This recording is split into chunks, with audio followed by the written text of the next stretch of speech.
This video explains the first few steps you should carry out once you've started your SBL exam and the exam timer has begun to count down. Let's start. Firstly, read through the background information on the right-hand side of the screen. Here, you're told about your overall role throughout this case study, but in other SBL exams, you may be allocated different roles in each task. Next, review the list of exhibits and their descriptions. These contain the information you'll need to answer the tasks.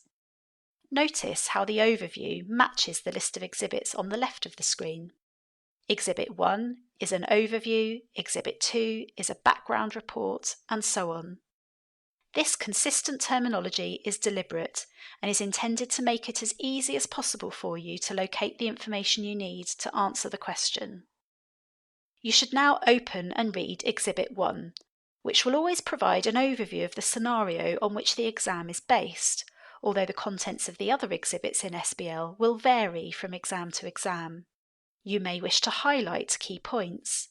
For example, here you might highlight your name, your colleagues, and the initial details about the report you've been commissioned to prepare.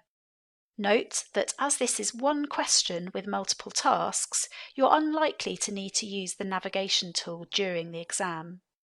You should now be ready to start the detailed planning phase of the exam, and we suggest you aim to spend around 40 to 60 minutes maximum on this.